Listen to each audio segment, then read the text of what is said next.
সংসদ নির্বাচনে মনোনয়নপত্র বাছাইয়ে রিটার্নিং কর্মকর্তাদের সিদ্ধান্তের বিরুদ্ধে দ্বিতীয় দিনে আপিল করেছেন ১৬৪ জন। এদিন নির্বাচন কমিশন ও প্রশাসনের পক্ষপাতমূলক আচরণের অভিযোগ করেছে এনসিপি। জাতীয় পার্টি নির্বাচনে অংশ নেবার বিষয়েও আপত্তি জানিয়েছে দল।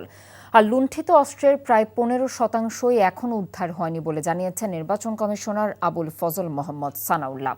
এদিকে নির্বাচনে পোস্টাল ভোটের জন্য নিবন্ধন করেছেন ১৫ লাখের বেশি প্রবাসী। বিস্তারিত দেখুন শিউলি রায়ের রিপোর্টে। মনোনয়নপত্রে যাচাই বাছাইয়ের প্রাথমিক বৈতরণী পার হতে না পারা প্রার্থীদের ভিড় এখন আগারগাঁও নির্বাচন ভবনে।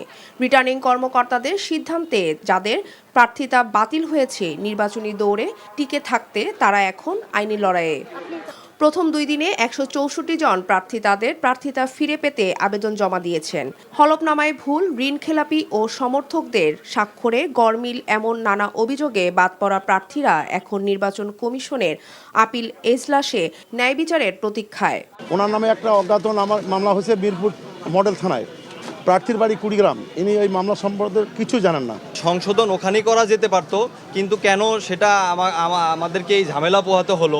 এদিকে মনোনয়ন যাচাই বাছাইয়ে ইসির পক্ষপাতিত্বমূলক আচরণের পাশাপাশি প্রশাসন একদিকে হেলে পড়েছে বলে অভিযোগ করেছেন এনসিপির মুখপাত্র আসিফ মাহমুদ সজীব ভুঁইয়া।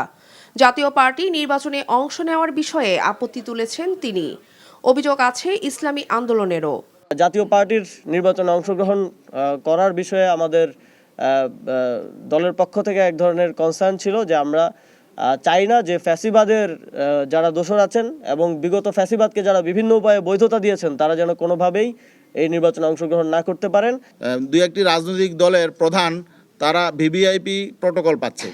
এটা জনমনে নিয়ে বিভিন্ন রকম প্রশ্ন আছে এবং এটা লেভেল প্লেইং ফিল্ডের জন্য অন্তরায়। চট্টগ্রামে আইন শৃঙ্খলা রক্ষাকারী সেলের সাথে মতবিনিময় সভায় নির্বাচন কমিশনার আবু ফজল মোহাম্মদ সানাউল্লাহ জানান, লুণ্ঠিত অস্ত্রের প্রায় 15%ই এখনও উদ্ধার হয়নি, তা অবিলম্বে উদ্ধার করতে হবে।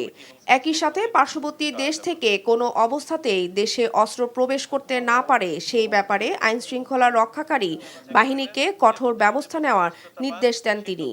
এখনো আনুমানিক 15% অস্ত্র কিন্তু উদ্ধার করা সম্ভব হয় না, এগুলো খুঁজে পেতে হবে। যারা এগুলো নিয়েছে তাদেরকে চিহ্নিত করতে পারছেন এবং উদ্ধার করতে পারছেন, তাহলে মানুষের মাঝে আস্থা বৃদ্ধি পাবে। নির্বাচনের আগে কক্সবাজারে রোহিঙ্গা ক্যাম্প ও সীমান্ত সিল করে দেওয়া হবে জানিয়ে কমিশনার সানাউল্লাহ আরও বলেন, রোহিঙ্গাদের অবাধ চলাফেরার ব্যাপারে ব্যবস্থা নিতে হবে।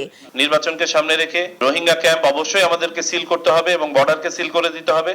এদিকে গণভোট ও ত্রয়োদশ জাতীয় সংসদ নির্বাচনে পোস্টাল ভোটের জন্য সোমবার শেষ দিন পর্যন্ত নিবন্ধন করেছেন 15,33,682 জন প্রবাসী ভোটার, যাদের মধ্যে শীর্ষে রয়েছে সৌদি প্রবাসীরা।